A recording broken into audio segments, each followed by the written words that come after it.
1,000 car parks and other sundry facilities to provide support services. Governor Fubara explained that there was an initial partner who lacked the capacity to handle the project, which was paid off, and Gosh Project Limited, a new partner, was engaged. The governor said his administration is advancing the welfare of Rivers people and is undertaking the project not because he wanted to own any business interest in the project, but to ensure the development of the state. We are a government who believe in the well-being and the growth of our state. Genuinely, not because we own any business around here, not because we have shops that we intend renting here. The growth of Rivers State. We're not just coming here to flag off, we want to see it in reality. That is what we stand for. It's not coming to flag off and tomorrow it doesn't work. We're not part of that. We're not into show business. We're not here to dance. We're here to work, and you see it. For our partner, we have done everything that we need to do. We have settled the initial partner who defaulted. We paid them off, so you don't have any issue going on with this project. It is our level of commitment to our deal. We agreed that not just in Rivers State, but all the states affected, that the ESCOs that should ratify that decision. So what you're seeing there is desperate people who like media, who like people to just empty drum. Thank you, sir. Thank you, sir. So don't bother about anything. Nothing is happening. In fact, how do people say it? Nothing mega. You can see how restless they've been. The acting administrator of Greater Port Harcourt City Development Authority, Dr. Tonte Davids, said the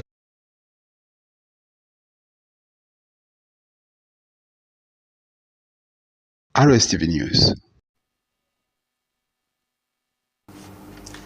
Now, President Bola Tinubu has announced his support for the direct election of members into the Parliament of the Economic Community of West African States, ECOWAS. Tinubu said the move aims to empower citizens of member states by allowing them to have a direct say in selecting their representatives. As Nigeria, the host country, pledges continued support to the ECOWAS Parliament, the push for direct elections signals a step towards strengthening democratic practices and fostering transparency and representation. Speaking at the swearing-in ceremony of the 97 members into the 6th ECOWAS Parliament at the Abuja International Conference Center, Tinubu, drawing from his experience as a former legislator, expressed his anticipation in reviewing the proposal. Tinubu, who is the chairman of ECOWAS Authority of the Heads of State and Government, highlighted the importance of aligning with democratic principles and the ECOWAS Protocol on Democracy and Good Governance. The ECOWAS Parliament, established under the ECOWAS Revised Treaty of 1993, comprises 115 seats, with each member state guaranteed a minimum of 5 seats. President Bola Tinubu says Nigeria's economy is at a turning point and will require the steadfast support of the private sector for sustained growth and prosperity. He said this during the gratitude for their support and pledged to engage with them more frequently. The president shared insights from his visit to the New York Stock Exchange in 2023 and emphasized within President Tinubu that he cannot afford to underperform given the trust placed in him by the electorate.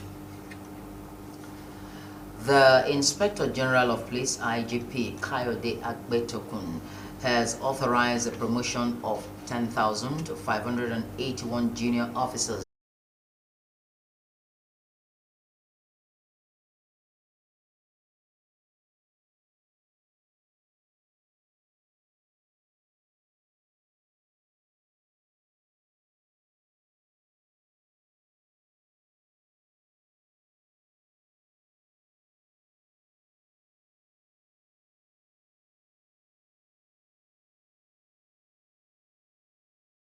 career advancement reiterates the pivotal role of timely promotions in enhancing the morale of officers and bolstering the overall effectiveness of the force.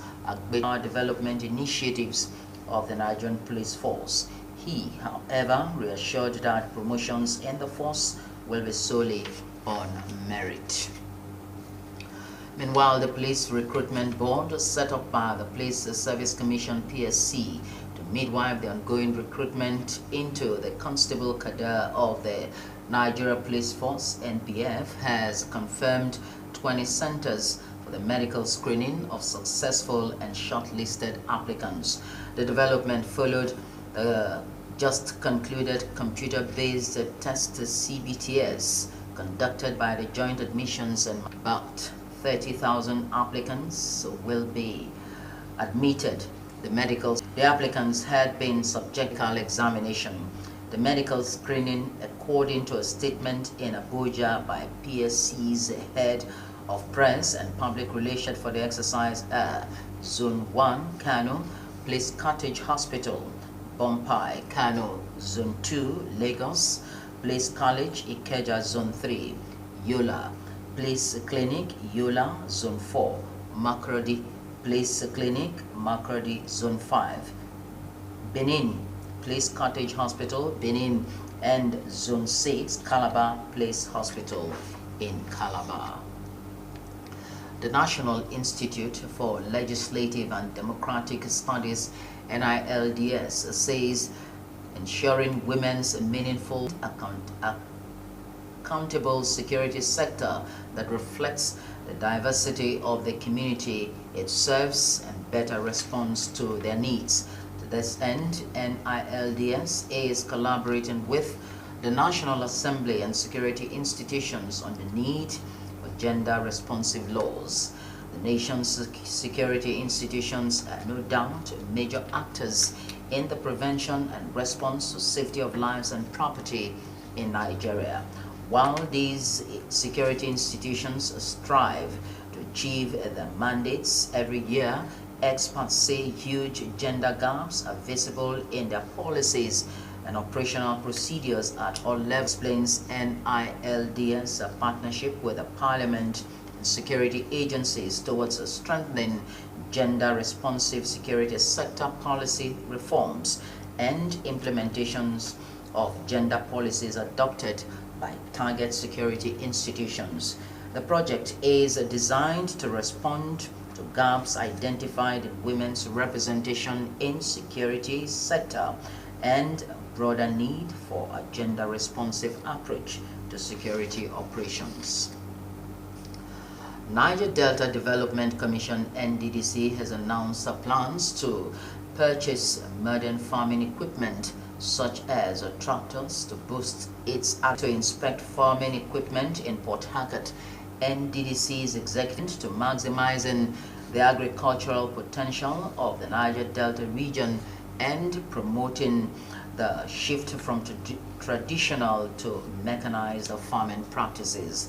The executive director, who was accompanied by the NDDC director, Agriculture and Fisheries, Winifred Madume, and the Director of Commercial and Industrial Development, Godwin Nosiri, expressed their satisfaction with the quality and capacity of the tractors and other farming tools, and noting that such equipment would boost the efforts to ensure food security in the Niger Delta region.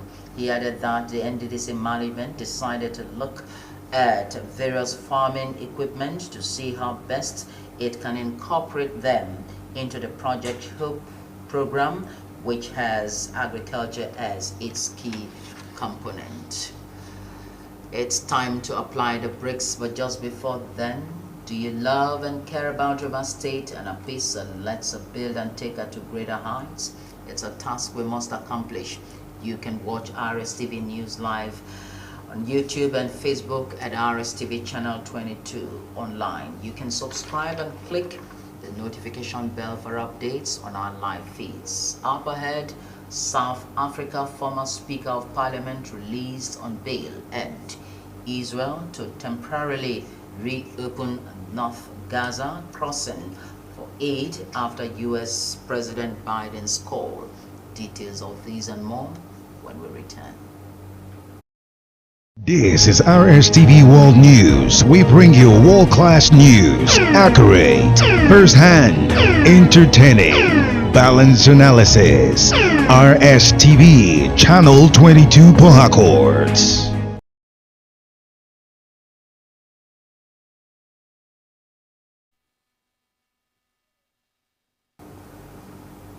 The Nigerian Meteorological Agency NIMET in Weather Outlook has released in Abuja predicted thunderstorms and sunshine across the country throughout the forecast period from today. The agency envisaged isolated thunderstorms over parts of Kebbi, Zamfara, and Kaduna states during the afternoon and evening periods.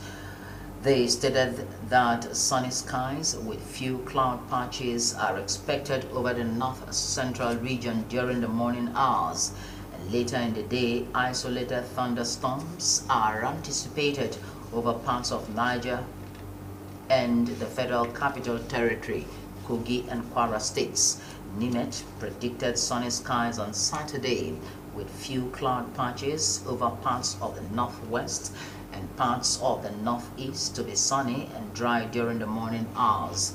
The agency anticipated isolated thunderstorms over parts of Kebbi, Zamfara, Taraba, and Kaduna states later in the day. And in business, the Central Bank of Nigeria (CBN) has sold 676.65 billion naira through the open market operation (OMO) at a 21% interest rate to manage the money supply. This is according to data from CBN's first April auction scheduled yesterday, and primarily the auction targets the management of the banking system's liquidity to prevent an oversupply of naira, which could trigger inflationary pressures. Also, it aims to provide an avenue for the CBN to stabilize the financial markets by offering competitive returns to investors, thus aligning the country's monetary policy with its economic objectives. Accordingly, the Apex Bank leveraged higher interest rates to attract a strong turnout from investors utilizing OMO bills to absorb excess liquidity. 75 billion naira 97-day bills attracted a subscription of 17 billion naira, with a total sale mirroring the subscription figure. Now, United States Center for Disease Control and Prevention (USCDC) has disclosed that no fewer than 734,000 people living with or affected by HIV have benefited from the Orphans and Vulnerable Children (OVC) intervention across 19 states in Nigeria.